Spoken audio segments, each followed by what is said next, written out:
তেল নিতে কতক্ষণ সময় লাগতে পারে? মোটামুটি আশা করি রাত 12টার ভিতরে আমি পৌঁছাইতে পারবো পাম্পে বা বাসায়। আপনার কি নাম? আমার নাম শহীদুল। শহীদুল ভাই, এখন যেখানে দাঁড়িয়েছেন এখান থেকে পাম্পের দূরত্ব মোটামুটি 2 কিলোমিটার পথ, এবং তিনি এখানে দাঁড়িয়েছেন রাত 12টা পর্যন্ত। এই সময়টার মধ্যে তেল পাওয়ার আশা করছেন। এখানে আরও শত শত গাড়ি চালক রয়েছেন যারা ভোর 6টা থেকে লাইনে দাঁড়িয়েছেন এবং তারা এখন তেল পাচ্ছেন।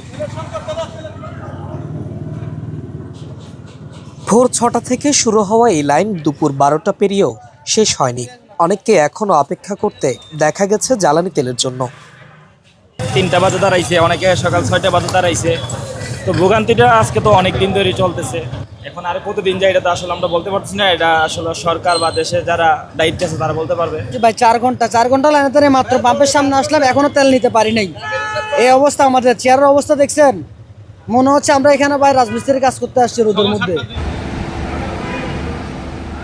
শুক্রবার ছুটির দিনেও বেশিরভাগ ফিলিং স্টেশন ছিল বন্ধ। শহরের হাতগোনা কয়েকটি পাম্প খোলা থাকলেও সেখানে রেশনিং পদ্ধতিতে দেয়া হচ্ছে জ্বালানি।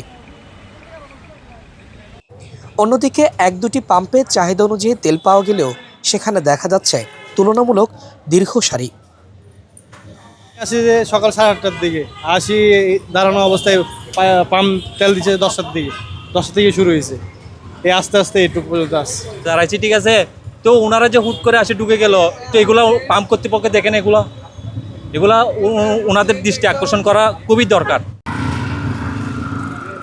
জ্বালানি সংকটে সবচেয়ে বেশি বিপাকে রাইড শেয়ার চালকরা। অনেকেই বলছেন লাইনে দাঁড়িয়েই সারতে হচ্ছে খাওয়া দাওয়া। দিনের বড় একটু সময় চলে যাচ্ছে তেল সংগ্রহে, ফলে কমছে আয়। আমি তো দাঁড়াইছি আপনার সকাল 6:30 থেকে 6:30 থেকে এখন পর্যন্ত সিরিয়ালে। এই যে খাওয়া দাওয়া সবকিছু এখানে চলতেছে, বসে আছে আর কি করবো আর, তেল তো নিতে হবে। এতটুকু লাইনে আমি আরো 2-4 বার দাঁড়াইছি। এতটুকু লাইনে তেল পাওয়া পর্যন্ত কমপক্ষে 3 ঘন্টা লাগে। মানে তেল নিতে নিতে আমি আসলে পাঠাও মারি, বুঝছেন? তো আমাদের তো তেল বেশি দরকার। অন্যান্য পাম্পে দেয় 200 টাকা 300 টাকার তেল। তো এই জন্য এই পাম্পে আসে লাইনে দাঁড়াইতে হয়। সংকটের কারণে ওইরকম ভাড়া আমাদের হয় না। তেল না থাকার কারণে আমরা আগের মতো রাইড শেয়ার করতে পারি না। যখন তেল ছিল তখন আমরা টুকটাক ইনকাম হয়তো ভালোই চলতো ফ্যামিলিটা।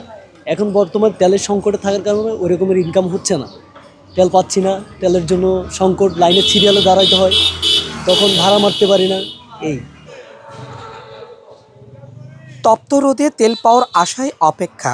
জ্বালানি অস্থিরতায় এসব মানুষের ভোগান্তি বেড়েছে কয়েক গুণ। প্রত্যাশা, সরকারের সঠিক নজরদারিতে দ্রুত কাটবে এই সংকট। সাজ্জাদ হোসাইন, বাংলা নিউজ 24, চট্টগ্রাম।